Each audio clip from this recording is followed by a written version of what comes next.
ikiganiro Sange kuri Hurira Amahoro. Ndagira ngo nkwibutse ko twamaze iminsi tutabaritse umuryango wa Kwina na Kalisa, bari bagiye gutezwa cyamunara, hanyuma mugatabara, amafaranga akaboneka, bakaba bari mu nzu yabo nta kibazo bagifite. Ndagira ko nibutse ko nababwiye n'ubundi ko abari bagize icyo biyemeza gutanga bazasoza intego yabo, kuko bari bavanywe babonye ko barwaye kandi ko bashoboye kugira icyo bakwikorera rwose byaba bifashije cyane. Iby'uwo muryango rero tubishyize iruhande rumwe, nanababwiye ubushize ko n'ubundi hari ikibazo njya mpura nacyo, ikintu cyo gutabara kenshi. Nabwiye cyane cyane ko ubwo amashuri yenda gusubiramo mu kwa kane abana bazaza ariko basubireyo.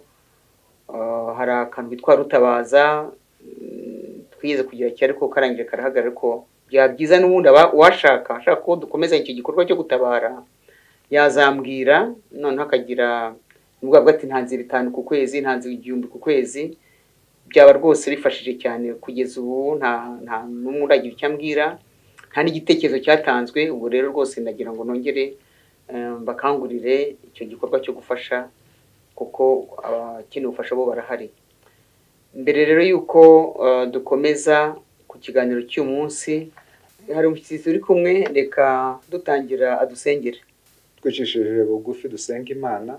Data mwiza mutangabugingo, tugushimiye ukuntu ukomeza kuturinda no kuduha amagara mazima, ko tugiye gukora kino kiganiro. Mwami, turagusabye ngo Mwuka Wera abane natwe, ibintu byose bivugirwa aha bibe ibyo kuguhesha icyubahiro, kandi bitume turushaho gufatanya nawe mu kugabanya umubabaro w'abatuye isi.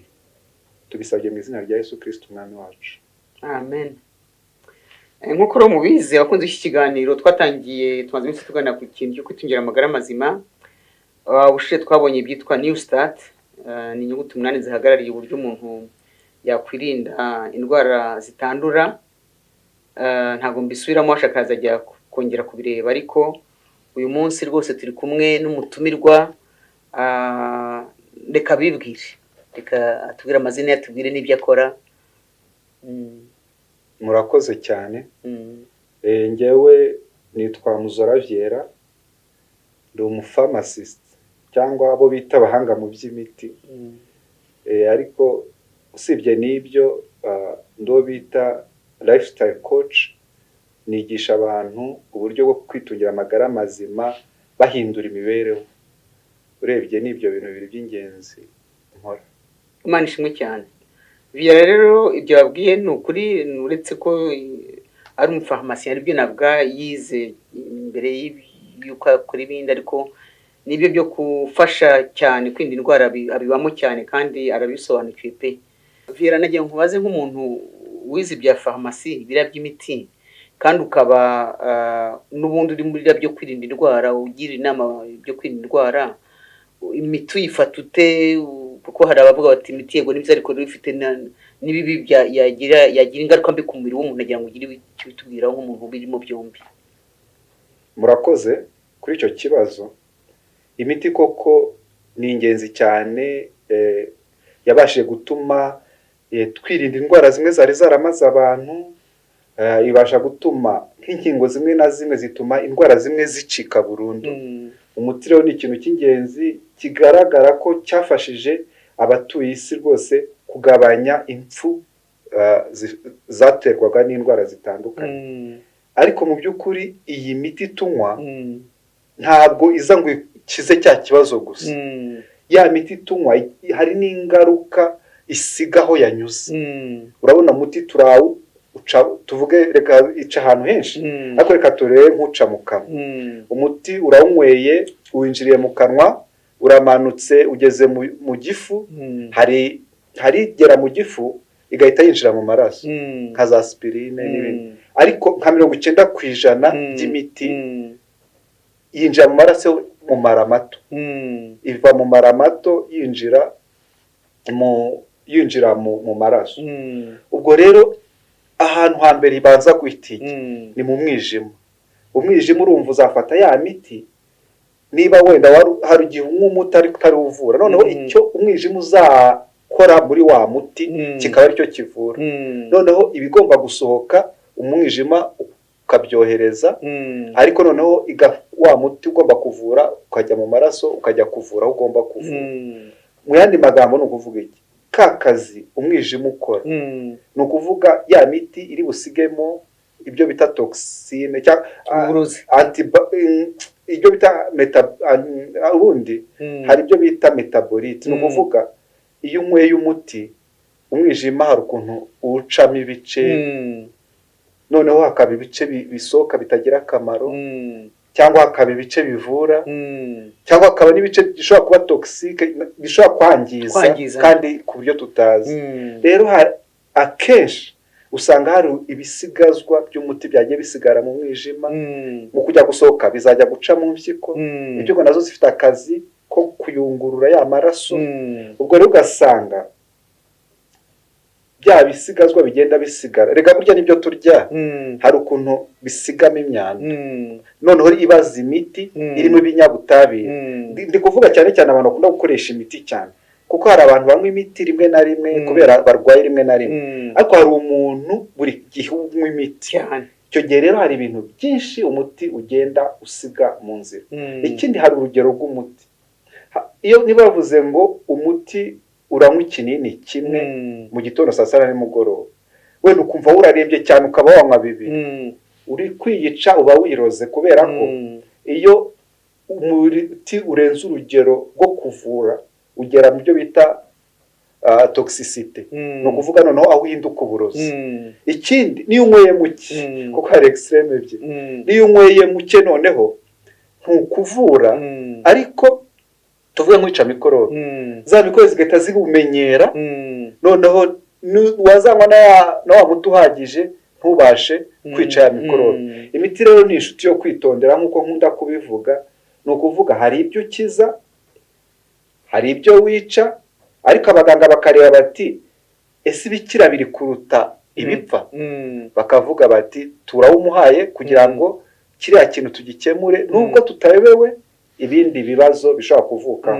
Niyo mpamvu uzasanga baguhaye umuti bakaguha wenda n'amavitamine ajya kukunganira, ariko ikintu twe tuba dushaka nk'umuntu wigisha abantu imibereho, ikintu tubwira abantu kwirinda biruta kwivuza. Niba hari uburyo wakoresha ngo utarwara izo ndwara, nibwo bw'ingenzi cyane kurusha kuzanywa ya miti izaza gukiza bya bibazo igagusigira n'ubumuga. Hari n'imiti yica, hari iyica amaso, iyica amatwi, itera impyiko. abantu barangiza babashyira muri hemodialize, impyiko zitagikora kubera imiti. Rero twakora ibishoboka byose ikagabanyuka mu buzima bwacu cyangwa tukayirinda, kandi birashoboka. Imibereho yirinda indwara ishobora kudukiza icyo kibazo. Vyera arakoze cyane, kuko ni umuntu ni byiza, ariko mwumvise ko aravuga ati hari bikiza, ariko rero ishobora gusiga n'ubumuga. Hari abantu rero rwose agiye aryatindwaye umutwe akagenda akagura ikinini, ati ndumva nzungera, ukagenda agafata ikintu ugasanga iwe huzuye imiti aho ngaho. Mu by'ukuri dukurikije inama za Vyera, numvaga umuntu atakwiye kwihutira gufata umuti, ahubwo akwiye gufata umuti ariko kuko bibaye ngombwa cyane, ariko ubundi akirinda. Wenda kuri icyo hari imiti ubundi ushobora kugenda ukagura muri farumasi, hari n'imiti isaba ko bagomba kuba bayikwandikiye, ariko birababaje iyo umuntu usanze ari kugura wa muti ugomba kwandikwa, ugasanga uguze batawumwandikiye. Urumva ni ikindi kibazo. Noneho aguze batawumwandikiye, muganga wenda yari kumuhindura, si uwo yari kumuha. Icyo ni ikibazo gikomeye cyane. Noneho nimwe rero yemerewe kwandikwa, nayo ni imiti, nayo iri buteze bya bibazo twavuze, za ngaruka. Umuti unywebwa igihe ari ngombwa, igihe ibindi byose byananiranye nibwo ukoresha umuti. Ariko tuvuge nk'umutwe, si wo mwari muvuze, paracetamol nyinshi babyita hepatotoxique, iragenda ikajya yangiza umwijima. Urwo ni urugero rumwe. Kandi hari abantu banywa paracetamol buri munsi buri gihe. Ni gute urwara umutwe nkaho wafashe igihe kinini cyo kuruhuka no kunywa amazi no gutuza, umutwe ngo worohe, ugasanga uhise ujya kugura paracetamol? abantu bafata ko hari ikintu cyoroshye kandi nayo ifite ingaruka ku mubiri w'umuntu. nta muti woroshye, no. nta muti n'umwe woroshye. Umuti wose ni inshuti yo kwitondera. Okay, reka noneho dukomeze. Ndumva hari ahantu nigeze kumva utanga icyigisho ku kuntu kuri diabete, kuko muri iyi minsi abantu benshi bafite diabete, benshi cyane. Ese umuntu aramutse arwaye diabete wamugira nama ki? Ajya kwa muganga bwo bakamuha imiti, afata imiti yagira ate? Ko uri ku mpande zombi wigisha abantu kwirinda no sinzi inama wagira umuntu urwaye diabete. Jewe mbere yo kuvuga ku muntu urwaye diabete baza kuvuga ku muntu ugomba kwirinda. Voilà. Yayirinda yayivura ati buriya kwirinda biruta kwivuza. Ikintu cya mbere tugomba kumenya ko mu byo turya warya ibiki byose biragenda bigatanga ibyo bita isukari, glucose, bigera mu maraso bigatanga glucose. Glucose irakenewe cyane, 20% bikoreshwa n'ubwonko. Uturemangingo twose dukenera iyo glucose, iyo sukari, kugira ngo iri mu mafunguro dufata yose. No kuvuga ni ikintu cyangombwa.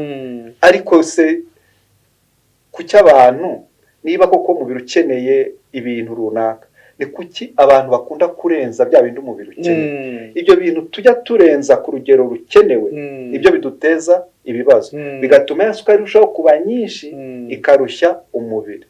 Nk'aya sukari nyine ujya gushaka ku kiro, siriya gusa, nubwo iriya bakunda kuyikoresha cyane, ariko ubundi sukari ibintu reba nguwe nk'urugero, ukaba uri umuntu tuvuge nk'umugore utwite, ibiryo akeneye ntabwo ari iby'umugore udatwite akeneye.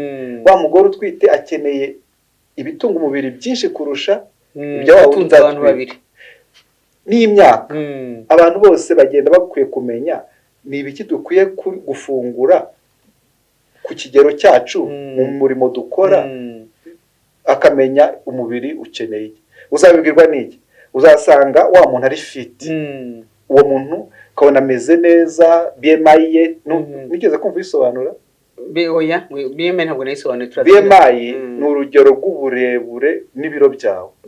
Ubundi uko uri muremure hari ibiro uba ukwiye kugira. Ugasanga rero iyo BMI, body mass index, iri ku rugero nyarwo, n'ukurebye ahita abibona. Ariko none wa muntu uzabona yarengeje urugero, ni ukuvuga ari kurenza ku byo yari akwiye kuba ari. N'ubwo mbese ari expose ko yarwara diabete. Naho nashaka kugera. Ni ukuvuga rero hari aho bigera noneho, kubera ya sukari yamaze kuba nyinshi, umubiri nturi kubasha kuyikoresha yose. Noneho hakaba umusemburo witwa insuline ukorwa muri pancreas. Pancreas ubwo twayita impindura cyangwa urwagashya. Abantu bajya ni kimwe, bamwe babyita impindura, abandi urwagashya. Reka tufate urwagashya, pancreas. Noneho iyo pancreas ikora umusemburo witwa insuline. Uwo musemburo niwo ugenda ugafungura ya sukari twariye. Ya sukari kugira ngo igende ikore mu bwonko, mu mikaya, muri za selire, ntishobora kwinjiramo muri utwo turemangingo atari insuline. Isa nk'urufunguzo ruyikingurira. Hari igihe rero kubera kwa kubyibuha haba ibyo bita insulin resistance cyangwa insulin resistance. Rwa rufunguzo rwafunguriraga isukari ntirube rukibasha gufungura kubera bya binure byinshi, cyane cyane bya binure ujya ubona byo kunda. Ugasanga nk'umugabo ukagira ngo aratwite, birya binure ni byinshi, byongera ibyo byago byo kugira diabete, insulin resistance. Donc biganisha kuri diabete. Biganisha kuri diabete. Ubwo no kuvuga ya sukari aho kugira ngo yinjira ikoreshwa, igatangira kujya izenguruka. Rero uko tugenda dukura kandi niko n'ibitugize mu mubiri bigenda bisaza. Ni ukuvuga kwa kuntu ibyo bita permeabilité y'isukari, kwa kuntu isukari yinjiraga biragabanuka uko ugenda ukura. Ugasanga rero hari naho bigera n'umusemburo ukaba waba muke, kubera wagumye kugira ibisukari byinshi. Umusemburo uragerage, insuline iragerageje igeze naho itsindwa.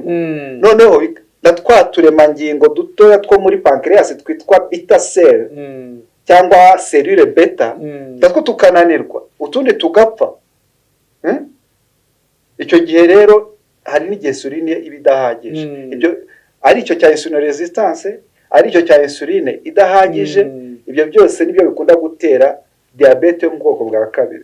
Reka tujye tukita kuko diyabete yo mu bwoko bwa mbere hari ukuntu tutayigiramo uruhare. Umuntu arayivukana, ugasanga umuntu ayigiza akiri muto atitwaye nabi, ariko iyo ubwoko bwa kabiri ntushobora kwitwaza ngo mama yari ayirwaye na papa ayirwaye, bene wacu bose barazirwara.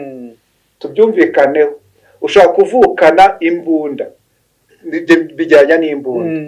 Ufite imbunda irimo amasaje, ariko nutayirasa, nudakora ntabwo izarasa, uzarinda usaza ukibitse ya mbunda itararasa. Rero kuvuga ngo kuko burya iyo iwanyu bayirwaye, umuryango bayirwaye, byongera ibyago byo kwirwara, ariko ntabwo ari urwitwazo. Kora, irinde, hanyuma ntuzagere kuri cya kibazo. Rero twebwe turavuga tuti mu bwoko bwo kwirinda ni holistic, ni impagarike yose, ntabwo ari ikintu kimwe gusa. Haravuga imirire, ni byiza pe, ariko hagomba imirire, barabisobanuye, hagomba imirire, hagomba imyitozo ngororamubiri, hagomba kunywa amazi, hagomba gushaka vitamine D ku zuba, ugomba guhumeka umwuka mwiza, ugomba kwirinda ibyangiza umubiri, ugomba kuruhuka bihagije, ariko cyane cyane ntugire stress, ukiringira Imana. Stress rwose iri kwica abantu. Hari ibiganiro ndi gutegura bizavuga kuri stress, guhera kuri stress kuva hasi. Stress ni iki? Stress wayikontorora gute? Kuko burya nta muntu utagira stress, nzabisobanura, ariko nta muntu utagira stress. Ibyo bintu byose, iki warya ngo wirinde stress, wakora iki ngo wirinde stress, ibintu nk'ibyo byo tuzabiganiraho. Ariko kwiringira Imana niwo muti wa mbere, kubera ko nta muntu kuri isi ntawe utahura n'ikibazo. Ubwo rero ni ukuvuga bya bibazo byawe umenya aho bijyana, umenya ubigutura. Hari n'ubushakashatsi bwerekanye ko n'abatiringira Imana, ushobora gusa akaba wenda ndi ikigirwamana, reka mvuga ikigirwamana, ariko akumva cyajya agize ikibazo akavuga ati agasenga cya kintu nubwo kidashoboye, ntabwo gishoboye, nubwo kidashoboye ko yakizeye, yize ko kimufasha, bikamuruhura, bikamugabanya stress yamwicaga. Noneho ibaze no kwizera Imana ishobora byose isubiza, noneho birutaho kuba byiza. Amina. Ufite n'ubuhamya bufatika rwose. Ubwo rero natwe niko tuvuga tuti ubwo buryo bwose buteranye bugufasha kwirinda diyabete, ubwo buryo bwose buteranye bukakuvura diyabete. Amina. Ariko ubwo buryo ntabwo tubukoresha tutabanje kujya kwa muganga, kugira ngo mumenye nuko uhagaze. Yes. Ushaka kuvuga ngo ndwaye diyabete, ubimenye ute? Ngo nagiye kwihagarika cyane, yego nibyo, ni ikimenyetso. Ndashonza cyane, ni ikimenyetso. Nywa amazi cyane, ngira inyota cyane, ni ikimenyetso. Ncika intege, ni ikimenyetso. Ariko ibyo byose nubwo ari ibimenyetso, ugomba kujya kwa muganga, ugashaka muganga akagupima, akaguha n'imiti. Kubera wamaze kurwara, ikibazo tugira ni kimwe, ni cya gihe ugenda muganga agahita aguha imiti atabanje kugerageza ibindi bishoboka. Okay, ibindi byo bitaba bikoresha imiti. Ubundi muganga yarakwiye, ariko biterwa n'ukuntu uje, yarakwiye kubanza ubwo buryo budasaba imiti. Akakubwira ati genda ujye urya gutya, ujye ukora imyitozo ngororamubiri, ujye unywa amazi gutya, ibyo kurya bya bindi wajyaga mbega akagushyira ku murongo. Ibyo bintu hari igihe ubikora rwose diyabete yari itangiye igahita ihagarara. Ikibazo rero hari igihe ushobora kuza warengeje urugero, ukajya muganga ahita afata icyemezo gikomeye, ati kubera isukari mbona yarenze urugero, agahita agushyira kuri ya miti, cyane cyane akoresha insuline kugira ngo ihite igabanya vuba vuba byihuse ya sukari uzanye nyinshi. Ariko mu by'ukuri hagomba kubanza kugerageza uburyo busanzwe, ubundi umuganga yabona byanze nibwo akwandikira imiti. Twebwe rero ba bantu tuvuza ubu buryo bwo kwirinda ntabwo tubabwira ngo uhagarike imiti, ahubwo tumushyira kuri ya gahunda y'imibereho, noneho na muganga umuvura agahera avuga ati ya miti ihagarike dore ntabwo igikenewe, wajya kunywa ibinini 4 uzajya unywa kimwe, urumva bikagenda bigabanuka, akageza akavuga ati imiti ntukikeneye, imibereho yawe imeze neza iratuma uri gukira. Bivuze ngo iki dusubira muri Edeni, bya biryo twaryaga bishingiye ku bimera, sibyo, y'amazi meza, ya myitozo, ibyo byose bikagenda bikagusubiza ku murongo. Rero diyabete kwa muganga baguha imiti igufasha, ariko twabonye ko n'imiti igenda hari utuntu yangiza. Niyo mpamvu ngira abantu inama rero, waba unywa imiti waba utarayigeraho, gerageza kubaho imibereho myiza yirinda indwara. Donc wowe nuvuga ngo yenda ufite nk'umuvandimwe bakagenda bakamupima bagasanga arwaye diyabete, ushaka kumubwira uti bamuhaye nyine ibisubizo yabonye ko arwaye diyabete, uribwira ko ashobora gukira atiriwe afata ya miti? Mbese uramuhaye ya miti aratangira ayifashe, muganga ko ikintu cya mbere muganga we rwose atanga imiti, urumva wibwira ko rwose ashobora kuzagira ku gihe atayikeneye ya miti? Numva hari amakesi ufite, hari ibyo abo wabonye. Wenda sinzi wazabatumira muri iki kiganiro, ariko hari abantu benshi bamaze gukira batakinywa imiti. Muganga yavuze ati ese ubundi urwaye? Muganga akavuga ati warakize. Ariko ikintu twe hano tuba dushaka kuvuga ni uko umuntu yumva nk'ibi tuvuze agahita agenda agahagarika imiti. Yahagarika imiti noneho akagwa habi kurusha aho yarari. Ni ukuvuga ni ibintu byitonderwa, ni urugendo rumara ubuzima bwose. Ni ukuvuga ubaho iyo mibereho ugakira indwara. Ubundi muri siyanse tuzakubwira ko diyabete idakira, tuzakubwira ko hypertension idakira, ariko muri siyanse y'Imana birakira. Ni ukuvuga muri ya mibereho myiza Imana yaduhishuriye, umuntu ayibaho agakira za ndwara zidakira. Ariko ni urugendo ufatanya n'uwo muntu ukugiriye izo nama, ugafatanya na muganga ukuvura. Muganga akavuga ati ya miti naguhaga ngiye kuyigabanya, ndabona bimeze neza. Hashira nk'ukwezi muganga ati ya miti ntigikenewe. Imana igahabwa icyubahiro. Ni ukuvuga rero ibyo bintu birakira, kese zirahari nyinshi, ariko ntabwo ari ibintu byo guhubukirwa, kandi ni ibintu bisaba kwihangana. Ntabwo uza ngo mu cyumweru kimwe ngo ndakira. Ni mu mibereho, ufata imibereho ukayibaho, kandi ntuzasubire inyuma. Ibyo nabazaga bavirana mumazaga, nanjye nzi ko hari abo nzi rwose bari ku miti bikomeye cyane, ariko biha gahunda bakiyemeza. Ni kese yo kwiyemeza kuyuvuze ngo hari abo nzi bakongera bakabisubirira kabireka kongera bikamera nabi. Ubwo rero rwose ni kubona tubibwirwa n'umufarumasi adashyigikiye imiti cyane, ni inama twagaciro cyane. Twavuga kuri diyabete kandi ho tuvuge n'ibyo indi ndwara nayo usanga ifitwe na benshi cyane, no mu by'umuvuduko w'amaraso. Sinzi ukuntu ujye ubyita yenda wisobanura, umuntu yabyirinda ate, umuntu yabikira ate? Sinzi rero ukuntu ndi bubisobanure, ariko izi ndwara zitandura izo bita NCDs, non communicable diseases, izi ndwara zitandura, urumva iyo tugiye kuziha imiti muri farumasi cyangwa kwa muganga, ni imiti itandukanye. Ariko ugasanga muri lifestyle yo usanga ari nk'umuti usa, bigenda bitandukana gato bikurikije indwara, ariko usanga wa muti uturuka ku Mana, niko navuga, kuko niyo yatanze ibyo ngibyo, imibereho ihesha Imana icyubahiro. Ugasanga iyo miti unyweye wa muti ukavura diyabete, ukavura hypertension, ukavura za kanseri, ukavura amastress, Alzheimer, bimwe byo kwibagirwa, ukavura ibyo gutitira, Parkinsonism, ukavura utuntu twinshi dutandukanye, kubera gusa wakoze iki? Wabayeho ya mibereho, wariye bya bindi, wakoze ya myitozo ngororamubiri, wanyoye y'amazi. Burya Imana yashyize imiti mu biribwa, ibyo bita phytochemicals, vitamins, antioxidants biba mu bimera.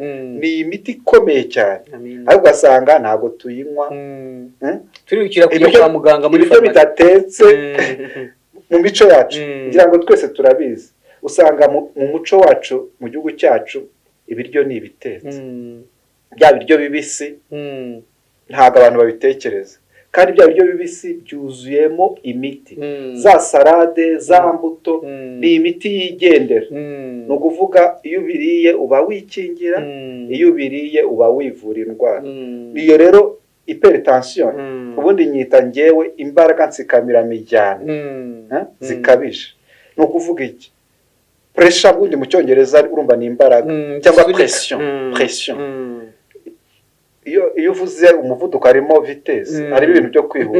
Ntabwo ikibazo rero ari ukwihuta, ariko ikibazo ni ugutsikamira. Ni ugutsikamira, niryo zina. Nubwo nyine iyo imitsi yegeranye byihuta, ariko pressure cyangwa pressure ni imbaraga. Ubwo rero biriya nabyo biterwa n'ibintu byinshi. Urabona uko dukura mu myaka, iyi mitsi, iyi mijyana nandi kuvuga ijyana amaraso, igabanya ibintu bita elasticity. Sinzi ko nayita kurya yiregura. Irekura ubundi nibyo bituma amaraso agenda neza. Noneho ko dusaza ikagenda ikomera kandi yegerana. Ni ukuvuga presiyo ikazamuka, cyangwa za mbaraga zitsikamira imijyana zikazamuka. Rero n'abantu bafite ibiro by'umurengera, abantu bakunda gukoresha umunyu cyane, abantu urumva hari imyaka, abantu banywa amatabi, abantu hari ibintu byinshi byongera ibyago byo kuba hypertension. Ariko wabashije kurya ya mirire twavuze, ya mibereho yuzuye, kuko twarabibonye abantu bavuga imirire gusa, ariko twe tuba dushaka kuvuga icyo kintu cyose, nyamazi y'amarike yose twakwirinda byose. Ni ukuvuga ibyo byose iyo bigendanye ukabikora neza, na bya biro birabanza bigabanuke, ya masuka, ya myunyu y'umurengera igabanuke, ya mazi yarengeze urugero agabanuke, ya mavuta mabi yari yaragiye mu gufunga imitsi. Urumva uba wivura iyo ubereyeho iriya mibereho. Ni ukuvuga rero hypertension ntabwo twayitandukanya, mbega ziriya ndwara zose zitandura twitera twazishyira mu gice kimwe, tukamenya ko iyi mibereho myiza ishobora kuzivura, kuzirinda mbere na mbere, no kuzivura waramutse uzirwaye. Twibuka ko hari umunyarwanda yavuze ngo Hakizimana, na Bibiliya niko ivuga ngo ni ngewe Uwiteka uzabakiza indwara. Kuva 15:26. Ni ukuvuga muganga yakora ibyo ashaka, wanywa imiti ushaka, Imana niyo ikiza indwara. Amina. Indwara y'umuvuduko wayise imbaraga nsikamiramijyana zikabije z'amaraso. Imbaraga nsikamiramijyana zikabije z'amaraso. Cyangwa umuvuduko w'amaraso, niko abantu bamenya. Cyangwa umuvuduko ukabije w'amaraso. Hari igihe wagira ngo ni indwara y'umutima, ariko nagira ngo dusobanukirwe neza ko atari indwara. Ushobora kuba ufite umutima muzima bira hypertension cyangwa izo mbaraga nsikamiramijyana cyangwa uwo muvuduko ukabije w'amaraso, ntabwo twawita si indwara y'umutima, ahubwo twayita indwara y'urwungano nyamaraso. Okay. Nagira ngo abantu basobanukirwe n'icyo kintu. Ariko hari ikintu tugomba kumenya. Ni ukuvuga uko ugira hypertension cyangwa tension ikabije, niko bigenda bikagera no ku mutima. No ku mutima kwa urwara utari ukurwara. Cyane cyane nk'iki cyumba cyitwa ventricule, iki gisunika cy'ibumoso kiragera kikabyimba, hypertrophy yayo. Mbega umutima ugenda wangirika buhoro buhoro kubera ko byaturutse ku tension. Rero hypertension itandukanye nuko wavuga ngo umuntu yarwaye indwara z'umutima zirahari, hari n'indwara z'urwungano z'amaraso muri rusange, ariko ni ibintu bitandukanye, ariko bihura cyane. Kimwe cyagira ingaruka ku kindi, birihuta cyane. Ni byiza cyane. None se tukiri kuri izo ndwara zitandura, kanseri ni indwara abantu bose batinya kuko zigenda nyinshi cyane. Iyo hari uburyo bwihariye uretse mwite wa muti, ese wa muti w'ibyaremwe n'ibya bintu 8 twabonye byo twirinda indwara zitandura, ntari ikindi cyari wavuga uretse wa muti nakwita wa muti ugizwe n'ingingo 8 hari ikindi bavuga cyari kuri kanseri uburyo umuntu yayirinda cyangwa n'ukuntu wenda kuri kanseri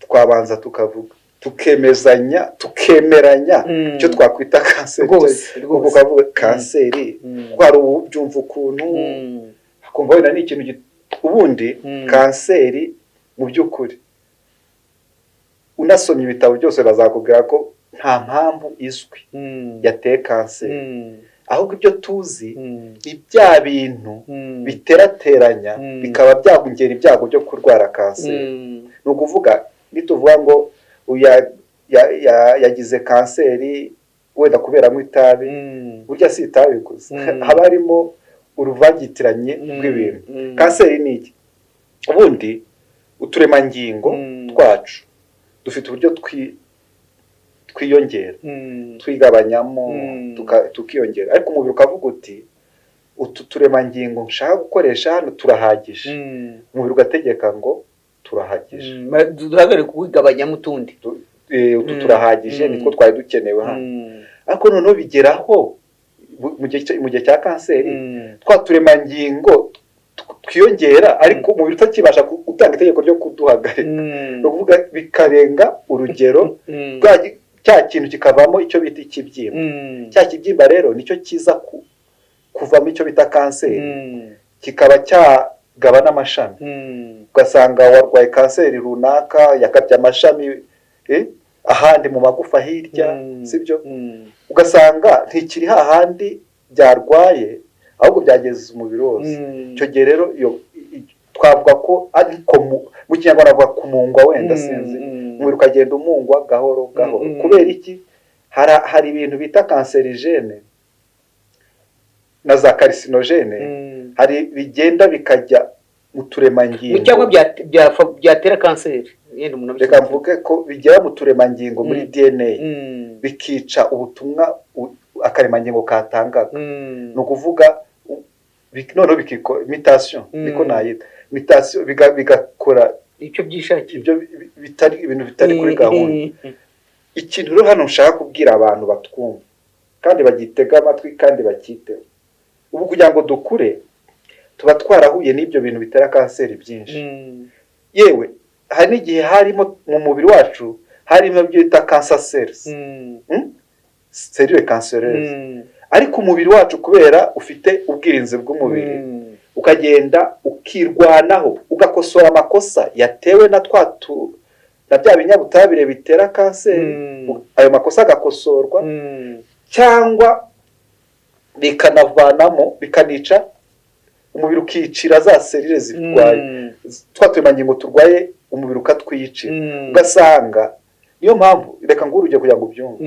uzare nk'umuntu ufite sida ariko murabizi ko HIV umuntu ufite agakoko gatera ubwandu bwa sida ntabwo aba arwaye sida urwaye sida ni wa wundi watangiye kuzana ibimenyetso none reka tuvuge wa wundi ufite ibimenyetso wamaze ubwirinzi bw'umubiri bwatangiye uzasanga na za kanseri zose sarikoma zose zije zikamufata kubera iki kubera ko umubiri nta basirikare icyo rero ni ikikwemeza ko umubiri wacu uba warishe za kanseri zashakaga kuza muri twe ari niyo mpamvu rero tubwira abantu muri uru rwego rwo kwirinda menya iyi mibereho irinda indwara menya imirire yawe ko nishingira ku bintu bikomoka ku matungo kuri za brochette zokeje ku nzoga ku kunywa itabi ku gufata amasukari menshi ibyo kibwira uti ndi umukandida ndi guharurira inzira kanseri icyo kintu ugishyire mu mutwe ariko noneho wivuga uti nindya fruits imbuto nkarya za salade mbisi cyane cyane izi zifite amabara rero na burya ziba zifite ibyo bita beta carotene zigenda zikavanamo ibintu bita free radicals cyangwa radical libre navuga ko n'utubunyabutabire tugira uruhare mu gutangiza kanseri ibintu bita cancerogenesis ni ukuvuga rero ibi biryo turya birimo antioxidant nakubwiye ko biba mu bimera no muri nuts ubwo ni ibiki ibinyabubemba nk'ubunyobwa na bya bindi urumonde macadamia noneho ni ukuvuga izo antioxidants zifata bya binyabutabire bidutera za kanseri byitwa antioxidant byitwa oxida cyangwa free radicals cyangwa radical libre bikazisohora uri kubyumva cyagiye rero uri kurya imbuto cyagiye uri kurya salade cyagiye uri gukora siporo cyagiye uri guhumeka umwuka mwiza umwe uri ku biti umwe mwiza uri mu biti wo hanze utari uyu tuhumeka buri munsi cyagiye uri kunywa amazi ahagije cyagiye uri kuruhukira ku isaha ukamenya uti nkeneye amasaha 7 kugera ku 8 icyo gihe uri kunywa umuti ukurinda kurwara kanseri cyangwa uri kongera imbaraga umubiri ku buryo ubasha kurwanya cya kibazo gishobora kuvuka igihe umubiri wacitse intege. Ibi byeravuga yenda muragira ngo ni ibintu by'amagambo gusa ariko siko biri kuko hari ahantu nko muri Aziya ariko ahantu babavura amakanseri kandi badakoresheje umuti kwa muganga bakagenda rwose kanseri zarananiranye bakagenda bakajyayo bakajya kuri bafite ibyo barya bijyanye n'ibyo ngibyo imyitozo bayikora mbese bafite ubuzima bujyanye nabyo byose byiza hari abagiye bakikira amakanseri. Reka ngwe urugero none rufatika hari umusaza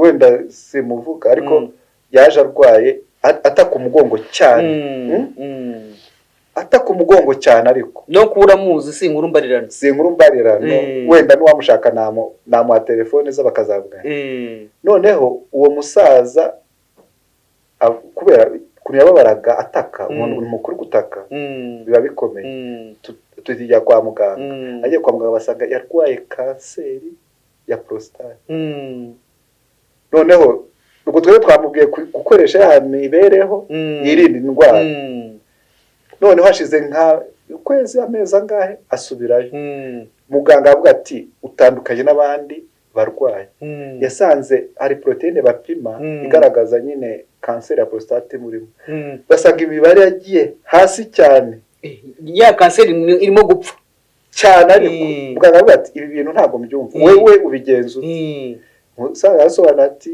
mbahi imibereho bitume wenda n'impapuro zo kwa muganga zirahari yarazikweretse rimwe tuzazifotora tuzereka abantu tubereke ukuntu yari ameze ataratangira iya mibereho n'ukuntu ngiye kuguha urundi rugero hari ukuntu tubwira abantu ngo bote izuba bakabisuzugura ariko muri Amerika abirabura b'abagabo nibo barwaye bari kubazwaho kanseri ya prostate nyinshi kubera iki kera bakoraga mu mirima birirwa ku zuba izuba ribageraho none ubu barajya mu nganda barajya mu biro ntibagihura barazinduka kare bagataha batinze ntibagihura n'izuba ikintu cyabaye ni iki kubera kubura vitamine D baje kugira bya bibazo ubwo urumva amagufwa aba yoroshye nabwo yagize intege nkeya biba byayebaje kugera ku magufa none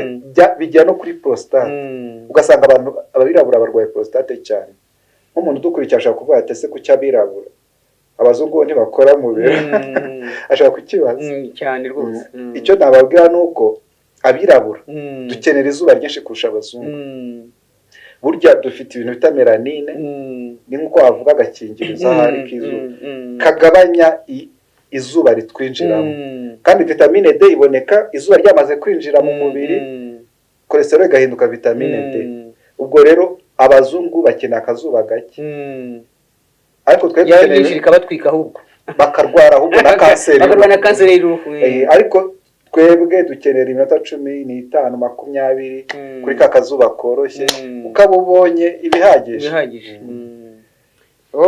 yewe umuntu arimo kutubwira ibintu by'ingenzi rwose umenya tuzongera tukamutumira ariko kubera ko mu minota irimo no kugenda agira ngo nkwibarize mu bintu biturinda za ndwara harimo no kuruhuka bihagije kuryama amasaha nibura 7 cyangwa 8 make akaba 7 ariko hari igihe umuntu abura ibitotsi hari igihe abantu babura ibitotsi kavuga ati naryamye ati nabuze ibitotsi none se umuntu wamugira nama ki ese buriya buda abantu baza akamaro k'ibitotsi twarabibonye wabigarukaho sinzi ariko hari umuntu ushaka kuva kundi gusinzira niba asinzira amasaha ane bitwaye ariko najya mubwiye niba udasinzira ayo masaha uri kuvuga 7 cyangwa 8 bwabo buta muze kwibuka nabyita ngo iki memoire mbega uburyo wibukaga ugitanya kugira ibintu byo kwibagirwa hato na hato wibagirwa ibintu byabyo byose kandi cyagiye dusinziriye turyamye ya misemburo twiriye dukoresha mu gogora habaye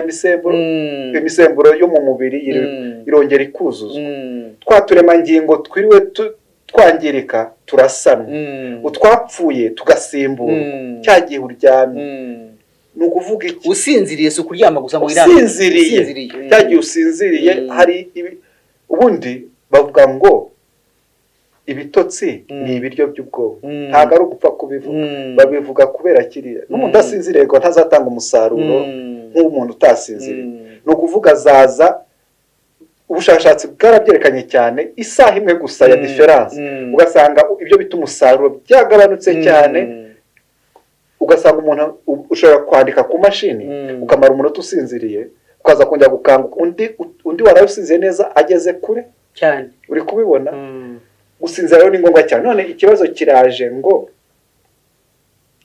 ni gute ko hari abantu babura ibitotsi cyane rwose ati kagiye tubanze turebe ibitotsi biva he ubundi umubiri ubwonko ukora umusemburo witwa melatonine melatonine ni umusemburo w'ibitotsi utuma dusinzira neza ariko uko dukura ugenda ugabanuka niyo mpamvu uzasanga umwana muto ashobora kuryama amasaha 20 uruhinja noneho abana batangiye kuba bato bakaryama amasaha 10-12 ingimbi zikaryama 9-10 natwe abantu bakuru tukavuga tuti 7-8 wenda mbere yo kubivuga umuntu utayagezaho agira ikibazo kandi ubushakashatsi bwerekanye ko umuntu uhora urenza amasaha 9 urabona wundi usinzira akarenza amasaha 9 basanze ari akunda kugira depression so kuvuga ngo bose bagira depression ariko byongera ibyago byo kugira indwara yitwa depression nabyita n'imihangayiko isobanura myinshi ikabije ugasanga kubera yasinziriye cyane none ni gute twakora ngo dusinzire neza rwose hari inama zigera nko kuri 7 iyo wose kakazuba ustimira cyangwa ukabura ubwonko kuza gukora melatonine usinziriye uri kubyumva no kuvuga ubu ngubu wose akazuba kota nimugoroba cyagiye usinziriye hatabona ni byiza burya no kurara uzimije amatara hatabona umubiri ukora melatonine yongera ibitotsi icyo ni kimwe imyitozo ngororamubiri sinabivuze kubera mwabivuze ariko imyitozo ngororamubiri yongera ikorwa ry'umusemburo witwa endorphine cyangwa umusemburo w'ibyishimo umusemburo ugabanya stress ni ukuvuga wa musemburo rero iyo wiyongereye kubera siporo twakoze stress iragabanuka kandi ko stress igabanuka ibitotsi biriyongera nubwo waba wakoze imyitozo mu gitondo ukaza kuryama nijoro bifite akamaro hari imisemburo uzabyumva ufite stress ujye muri siporo uvayo wagiye wirakaje uvayo useka wabishaka utabishaka uvayo useka kubera iki umubiri wakoze endorphine ibyo bita hormones of happiness cyangwa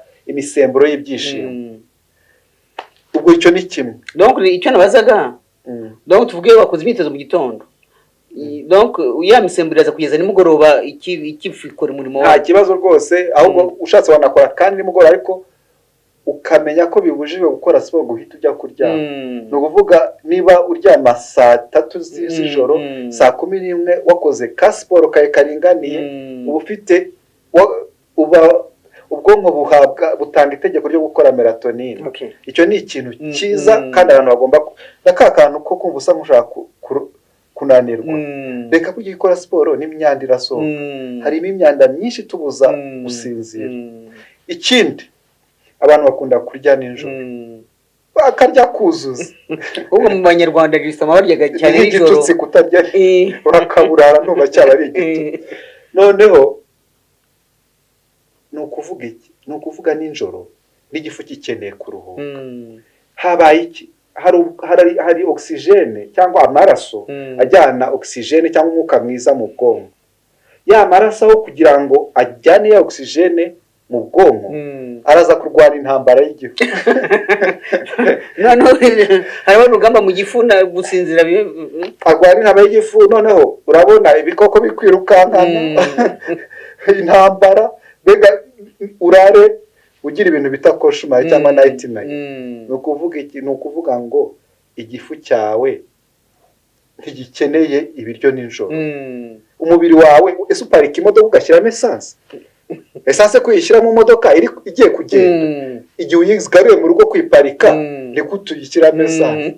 Niba bikunaniye kutarya nijoro, fata akantu gato gashira burya salade itinda mu gifu, gato gashira mu nda vuba, akapotaje, agakoma, mbega bya bintu bita bishiramo vuba, kuko ntabwo bikeneye ya joro, ntabwo bikeneye. Icyo ni kimwe.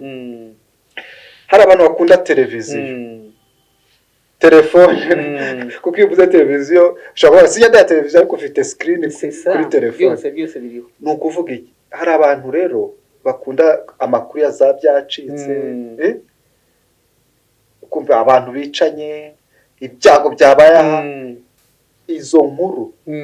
Izo nkuru mbere yo kuryama, cyangwa reka mbishyire hamwe no kuganira nabi, kurakaranya nabo mu rugo, ibintu byo kumva za nkuru mbi zigushyira mu mudu mbi, uriya muntu wisha abantu, ibyo ntabwo ari ibintu byo kujya kureba ugiye kuryama. Bireka rero uzabirebe ku manywa utagiye kuryama, uze kujya kuryama ufite mudu nziza, ibintu udahangayitse, utarakaye, tababaye, ushobora kubireba urumva we kumva wenda ntibikurakaje, ariko mu mutima harimo ikintu utabasha kumenya ariko kirimo kitari cyiza.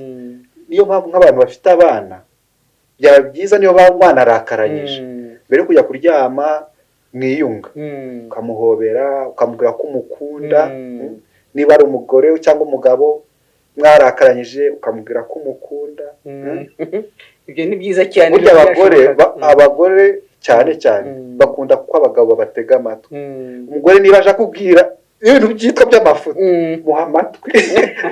Amatwi ntacyo atwaye, wenda wishyiraho za comments ngo uvuge ngo akubwire, wenda hajya bavuga ngo inkoko y'akana akayinjiye hano, gitega amatwi ntacyo bimutwaye. Byibura agira uwo mutekano ko wamwumvise. We ushobora kubona ari akantu k'amafuti, ariko kuri we wamwumva gusa, ukikiriza yego, ukabura mu ruhuye, agasinzira neza. Ako kakajambo kaba ushobora kumubwira kabi, atuye amagambo urambwira y'iki ko mwatetse nabi, tuvuze ngo mwatetse nabi, kandi ntakubwire ngo wenda twagize gutya ngo akarakabitse, wenda akabitse atanabizi, ariko yakumvise. Nijoro yajya kuryama, natetse nabi, ukuntu niriwe njya guhanka, ngasharashara, akumva bya bintu byose yakoze, bikubwe na zero. Icyo kintu ntabwo uba umufashije gusinzira. Ni ukuvuga rero tureme umwuka mwiza wo kuryama. Umuntu utazi Imana yaragowe. Fata bya bintu byose, ya mitwaro yose wirirwanye, wakubwiye nabi, akazi kakuruhije, ibintu utararangiza, byose bizane biture. Mwese arushe n'abaremerewe, musange ndabaruhura. Bizana biture ku Mana, uruhuke, usinzire. Hari ibindi tujya tubwira abantu, kuryama ahantu hari umwuka mwiza, sibyo kubera wafunguye amadirishya, hinjiyemo umwuka mwiza kandi nta rusaku. Ibyo nabyo biri mu bigufasha kuryama neza. Ikindi hari ibyo bifasha abantu cyane bita haboti, bya byayi by'ibyatsi. Ibyayi by'ibyatsi burya birafasha cyane cyane nk'icyitwa kamomire. Naje gusanga bitandukanye. Yeze kubwira umuntu ngo afate kamomire, aguri yakorewe muri Kenya, ntibyamufasha. Aguze yakorewe i Burayi biramufasha. Simbizi aho bitandukanye, ariko usanga na karite cyangwa ubwoko bwiza nabwo bugira akamaro. Ariko iyo kamomire irafasha cyane ku bantu bakunda kubura ibitotsi. Ikindi ni byinshi, ariko muri make ni nk'ibyo. Wenda nitugenda twibuka n'ibindi turabibaza. Ndumva ni ikibazo gikomeye cyane ko umuntu ashaka, hari abantu bose akaryama akigaragura, numva yavuze byiza ariko ikintu cya stress ikintu cya stress rwose numva nzakivugaho cyane kuko kiri mu bibuza abantu gusinzira kandi hari uburyo iyo stress babyita management cyangwa wabasha kwigenzura ntiguteza ibibazo ahubwo ukayikoresha nka motivation ukayikoresha nk'ikintu kigutera imbaraga aho kugira ngo igukoreshe ikugusha mu bibazo. Aho bijyanye n'ibyo uvuga by'imihangayiko umuntu mu by'ukuri agiye kuryama kuko harimo ikintu cyo kwiringira Imana no kuyizera agahita Imana rwose agasifata akanya ko gusenga nubwo yenda yabananira akahita Imana ibi byambaje ndabikuzaniye wavuze ngo mwese warishye n'abaje muri musange ndabaruhura ndabikuzaniye mpa mahoro mu bitotsi byiza ukabara n'imigisha Imana yaguhaye ukaryama nta kintu kiza nko kwibuka imigisha Imana yaguhaye ukavuga niba yarakoze biriya na biriya yabikora icyo gihe ukaryama uvuga uteka ntekereza ibintu byiza nubwo umuntu yaba yakubabaje nubwo waba wumvise inkuru mbi ariko ukaryama ukavuga ugafata icyemezo nk'aho ari ikinini rwose utereka ndyame ntekereza bya bintu byiza bishobora gutuma ntahangayika. Ikintu ushobora kukivuza wenda abantu ntibacyumve neza ariko bakwiye kucyumva. Kuki utwara umwanya munini utekereza ku kantu kamwe kakubabaje kandi uhereye mu gitondo ukareba ibintu Imana yagiye gukorera wasanga birenze kure ako kantu. Icyo kintu ni ikintu cy'ingenzi cyane kuko usanga kenshi hari n'igihe haba ari akantu ka kera hari igihe rwose mu minsi imyaka yashize akantu kabayeho kera nk'agakosa nakoze kakagaruka mu bwonko bwanjye sindi bugakosore wa mwenda nakora iryo kosa nta nubwo kinabyibuka yenda nta kinariho ariko ugasanga ako kantu karaje kakubusha amahoro. Umutiro nuko rwose wavuga Imana reka ntekereza hari indirimbo bavuga ngo waremigisha Imana yaguhaye icyo gihe nuyibara biratuma uryama utuje noneho usinzire neza. Nuko hari izuba bavuze kuzuba bituma no guhumeka umwuka mwiza kuri izuba uyu mwuka duhumeka kwa kundi uhumeka ya myitozo yo guhumeka bikongera umwuka mwiza ni nako endorphine ziyongera uko endorphine ziyongera niko ubyishimo cyangwa kugabanuka kwa stress kwiyongera ariko kwa kundi tugira stress aho kugira ngo habe endorphine hiyongera adrenaline noneho umuntu karara rwose nabi cyane. Okay, ubwo rero hari n'ibyo byatsi nabwo icyayi cy'u Rwanda ariko twubakita icyayi nacyo kare bashyira mu mazi amacyayi cyangwa kamomile umwenya ariko ikindi ntavuze kandi cy'ingenzi hydrotherapy no kuvuga hari ukuntu ushyira ibirenge mu mazi noneho ukagenda wujyamo amazi ashyushye y'amazi ashyushye ushobora kuba washyizemo babyita ngo iki rosemary romare ushaka kuba ari amazi wenda arimo gikukuru yamazi ashyushye ukagenda yabize ukagenda uyongera buhoro buhoro kuri yandi washyizemo ibirenge utangira akonje utangiye kuri akonje donc ukiri ibirenge mu mazi akonje ugafata amazi ashyushye ukagenda wongeramo kugeza igihe wumva ushaka nko gushya noneho bwa bushyuhe bungana gutyo ukabugumamo iminota 10 kugeza kuri 15 icyo gihe nabyo babyita relaxation bita biruhura wa mubiri ukabona ibitotsi byiza. Hari n'ubundi buryo bakoresha bita douche écossaise cyangwa Scottish bath wisuka amazi ashyushye kwishyura hakonje ugenda ubisimburanya. Hydrotherapy rero nayo nubwo ntari nayivuze ariko nayo ni ikintu gifasha ku bantu babuze ibitotsi ariko tukibuka ko muri aya mazi ashyushye ibi byo gushyira ibirenge mu mazi ashyushye abantu bafite diabete cyane bakwiye kubyitondera kuko hari igihe ashya ntabimenye kubera sensibilité gabanutse. Okay, none se ibintu byo kwiyuka byo urabivugaho iki kurya bya bohani n'ibyo bagura biriya bagira ibintu byo kwitungira amagara mazima bagura muri za tube ariko hari na biriya by'ibyatsi by'inturusu zira nturusu amazi agashyuha baba bitetsemo no kwitwikira byo urabivugaho iki ari cyo bigira ibyo rero hari icyo bigira urabivugaho iki ni umuti ukomeye cyane ubundi babikoresha mu byo bita aromatherapy. Okay, ni ukuvuga gukoresha izo oil essentiel cyangwa essential oils ni amavuta meza ava mu bimera yo ariko volatile navuga ngo iki aguruka mu mwuka.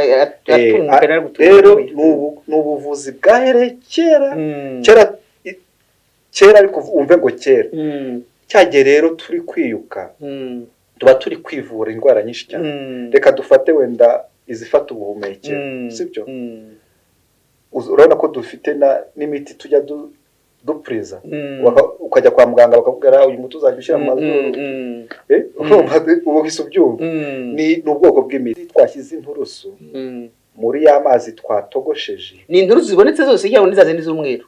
Cyane wenda twavuga ngo iz'umweru zirusha, ni karite nziza, ariko nazo z'umweru utazifite ugafata inturusu zibonetse zose. Za nturusu zibonetse ziraruta utabikoresheje, kuko icyo dushakamo ni karitoro kandi hombi irimo. Okay, none bon nkiri cyuraho reka mbere kukomeza.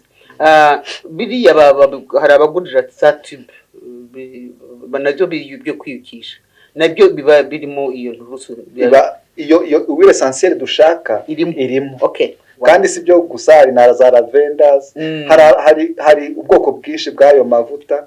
Okay, nagira ngo nabo bamenye ko ari naho wagura izo nturusu, kuko muri ntabwo zihari. Natwe mu rugo ntabwo dukoresha inturusu, kandi dufite ahantu hari ishyamba, ariko dukoresha iriya ekaritoro iri mu itibe, ugashyira mu mazi yabize, ukitwikira, ukajya ukurura kwa kundi mwuka ukinjira, ukagenda ukagera mu bihaha. Kwa kundi ufashe utawusohora, uba uwuha umwanya wo kubasha kugera muri twa twumba twitwa riveore turi twinshi tuba mu bihaha. Wenda niho ka virusi kihishe, hose ugenda ugerayo, none ugahita usorera mu kanwa, ukongera ukawukurura ukiwuzuza hose, ukongera ukawusohora.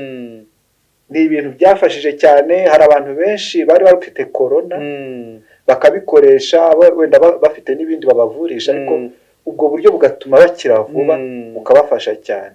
Kwiyuka rero witegereza ngo warwaye, vuga uti wenda kabiri mu cyumweru uri muzima, wiyuke.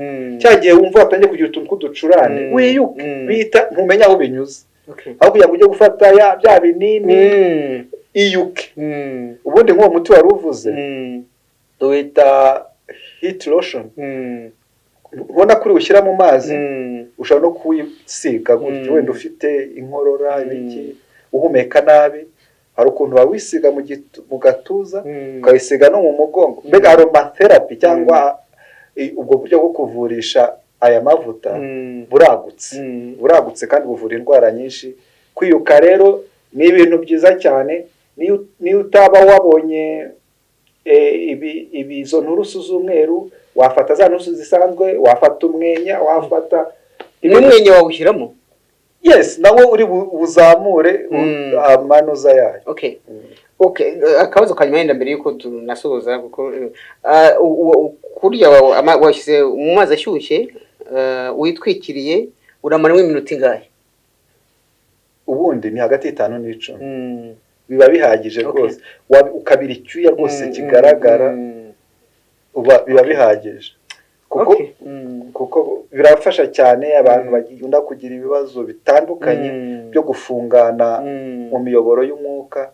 Kwiyuka ni ikintu cyiza cyane, ya siporo ni ikintu cyiza cyane, kwirinda yambeho ni ikintu cyiza cyane. Bega uburyo tubayeho bushobora kuturinda indwara no kuzituvura bitagombye rwose ko buri gihe tunywa umuti. Dushobora kubaho ubuzima butuma ya miti igenda igabanuka, ndetse ikageza n'aho ishira rwose. Birashoboka. Ikindi nabwira nk'abantu batoya, tujya tugira amahugurwa, ugasanga haje abasaza n'abakecuru b'abantu batangiye kurwara. Abantu bato nibatangire kwitoza imibereho bakiri bato, amenya ati kuryama kare, wenda sinzi ko nkavuga, hari akantu kanshimishije. Hari umumisi uherutse gutorwa, uwo misi wajya kumva ibitekerezo bye, noneho baramubaza ngo ariko misi, ngo ubu ngubu ngo niki wireba muri miruwari ukibona cyiza? Natangajwe n'igisubizo yabahaye. Navuze uyu muntu azi ubwenge cyane, turanaturanye, azi ubwenge cyane. Yarababwiye ngo njyewe icyangombwa nizera ko naryamye kare, nanyweye amazi, nakoze siporo, nariye neza, bya bintu bikaza kungaragaraho. Navuze abajene bose rero batekereje nk'uyu nka misi wacu bakibuka gutangira lifestyle nk'iyi, sinzi ko nabizi, gutangira nk'ibi bakiri bato, mu myaka 10 twazagira bazima ukajya kumva ba ministre bose ntawe ufite tension, abayobozi bose nta n'umwe ufite akabazo k'indwara, batangiye bangana nka kuri. Rero usanga icyo kintu cyaranshimishije, nubwo wenda ntaza ahantu yabikuye, ariko ubona ko yavuze ibintu abantu bose bari bakwiye guha agaciro, kumenya ko imibereho tubaho, ibyo turya nibyo biri butugire beza, ntago ari ya mavuta asa, ariko bya bintu twariye, ya mibereho twabayeho, kwa kuntu twaryamye, ya mazi twanyweye, ya siporo twakoze, umuntu wamubona ukabona uyu muntu ko akeye. Ni byiza cyane kuvyera ko bivuze kuko nyine dukoranira siporo member club yacu. Yes, ubu rero nyine urumva isuku igira isoko, buriya yabyumvise ko cyangwa ko guza ubwenge cyane rwose, kandi tuzi ko Imana izamukoresha ibyiza afite akabigeza no ku rubyiruko. Bon, Viera rero yakoze cyane, ariko mbere yuko dusoza twamaza niba nta rindi jambo yenda hari ibibazo ntamubajije, ko yifitemo byinshi cyane, hari ikintu avuga rwose numva mbere yuko dusoza nta kivuga kijyanye no kwitungira amagara mazima. Icyo kintu gemora nkivuga n'umuryango w'abibumbye, n'ishami ry'umuryango w'abibumbye ryita ku buzima rihora ribivuga, ntabwo kuba muzima ari uko bagupima ntibabone indwara. Kuvuga ngo bagupimye kwa muganga, uzaza umuntu yarembye agiye kwa muganga bakamubwira ngo uri muzi, uri kure warembye akavuga ngo ndi negative, nta ndwara ufite. Icyo kintu rero ntikibaho. Ubundi umuntu agomba kuba muzima, ari muzima mu mubiri physically, aribyo usanga benshi tuvura byonyine, uyu wita mentally, mu bwonko. Bivuze ngo iki? Ni ukuvuga ninkubaza n'ikibazo urasubiza ukurikije icyo nkubajije, ntabwo uri wa muntu utuye Indera, wa muntu wacumbikiye Indera, sibyo? Ni ukuvuga mu mutwe aratekereza neza, nunaganira ni wasinze se watekereza, wamwe ibiyobyabwenge se wa uri muzima. Ni ukuvuga aho mu bwonko hagomba kurindwa cyane. Icyo ni icya kabiri. Socially, ndi kuvuga iby'umuryango w'abibumbye, ni ukuvuga iki? Uko abantu babana, urabizi social support and service, uko abantu babana byongerera umuntu amagara mazima cyane rwose. Ni ukuvuga niba mu rugo uhora utongana, n'umubiri wawe uzahora ucitse intege. Niba abaturanyi bawe muhora mutongana, niba hari abantu mwangana ku kazi, niba hari n'abangana mu rusengero, icyo cyo cyaba gikabije. Ni ukuvuga rero socially, iyo uri healthy cyangwa iyo uri muzima mu buryo bw'imibanire yawe n'abandi, uguwe neza, wumva unezerewe rwose, wahora n'abantu ubikanga, ukumva umeze neza, nta muntu ufitanye ikibazo, nta masinde n'abantu. Ubwo ni ubuzima buzira umuze. Ikindi, ibyo bijyana wenda ngiye kugishyira hamwe n'iby'amarangamutima, emotion na spiritual. Ni ukuvuga iby'imyizerere n'iby'amarangamutima, kuko kubitandukanya bijya bigorana. Wa muntu ugira amarangamutima meza akenshi usanga ari wa muntu usenga, wa muntu biratandukanye. Dufite umwanya muto ko bari kubabwira ko gusenga bitandukanye. Burya gusenga biratandukanye, gusenga bikiza bitandukanye no gusenga bidakiza. Reka mbibabwe kuko mvuze imibereho kwiringira Imana. Ubundi mbigabanyamo, iyo mvuze Icyongereza mbigabanyamo ibice 4, ariko iyo mbishyize mu Kinyarwanda ibice 3. Reka mbivuge uko ni ukuvuga icya mbere ni iki? Gusaba, ibyo bita petitionary prayer. Ni ukuvuga iki? Mana miki, mana makiriya, nje kugusura, kabona ikintu ufite, najya mu rugo, mana cyakiri nabonye. Iryo sengesho ntirivura, ahubwo rirakwica. Buri gihe uzahora uganya, buri gihe uzahora udafite ibyo ushaka kunyurwa.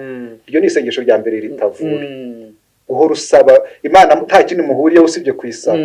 Isengesho rya kabiri ritavura, ibyo bita ritual prayer cyangwa prayer ritual, isengesho ry'umuhango. hari umuntu usenga kubera isaha yo gusenga igeze, usenga kubera agiye kurya, usenga kubera cyangwa akaba afite igitabo kirimo iryo sengesho akaba yasoma rya gitabo, nawe ugasoma rya iryo sengesho naryo ntabwo ritanga kunyurwa. Kubera iki? Ntabwo byavuye ku mutima. Bakubwiye ngo senga uvuga bya bintu usanga uvuga ni rutine, babyita rutine cyangwa by'umuhango, ariko hari isengesho rivura umuntu. Ibindi mu byibagirwa ariko ibintu twavuze byose abantu babyibagirwe, ariko iki ntibakibagirwe. Isengesho tuyita colloquial prayer, ni rya sengesho uganira n'Imana nk'ubwira inshuti magara. Amina. Rya sengesho uvuga uti, urabona hari akantu ubana n'umuntu ukabutakavuga uti kano kavuze kamukomeretsa, yakumva nabi, na ka kantu gahishe ukazanira Imana uti Imana urabona kaka kuko irahareba, iki kintu tukibuka irahareba, nushaka ntuyibibwaye irahareba uti Imana wa muntu urabona ko mwanga kanaka ndamwanga, mfasha ariko wigihisha kizana ukereka Imana uti Imana wanyijije uru rwango nanga kanaka, kubera ko rwango ruri kukwica, cya kibazo ufite wumva udafite igisubizo, kizana uti Imana uri Imana n'ubundi n'ibyananiranye urabishobora, byose ukabizana imbere y'Imana. Ariko iyo nshuti nyanshuti ese uyibwira ibibazo gusa?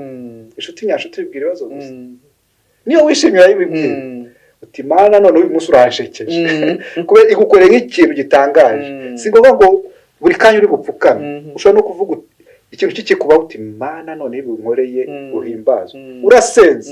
Ntabwo bya bindi by'umuhango byo kuvuga ngo urabanza upfukame, wa mutima ushyize imbere y'Imana niwo wa ngombwa. Ugiye ku kantu gato turakita gato, icyo cyemezo rero nacyo nubwo ari gito ukakibwira Imana. Muri make rero kuba muzima ni ukuba muzima impagarike yose, ntabwo ari ukuba muzima ikintu kimwe gusa, ni ukuba muzima ibyo bita holistically, umuntu wese akaba muzima mu mubiri, mu ntekerezo, mu mibanire n'abandi no mu bya mwuka akaba ari muzima. Murakoze.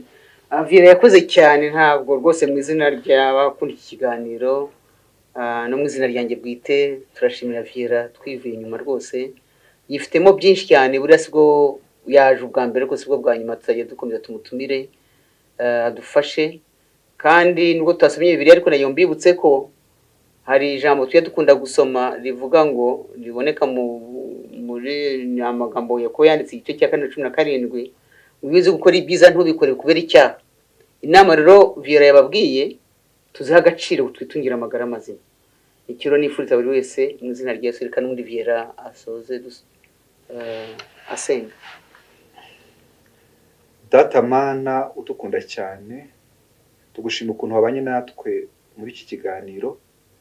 Mbere yo kugitangira twakwiragije, wabanye natwe, watwunguye ubwenge. Hari byinshi tutavuze neza, ubitubabarire. Hari ibintu abantu bagomba kugerageza gushyira mu bikorwa, ubashoboze bose kandi twese dushoboze, kugira ngo Mwami tubeho imibereho iguhesha icyubahiro, kugira ngo Mwami tugire imibiri mizima maze tubashe no kugukorera turi bazima. Bana natwe gushaka kwawe kuba ariko kuba, mu izina rya Yesu Mwami wacu. Amen. Amen.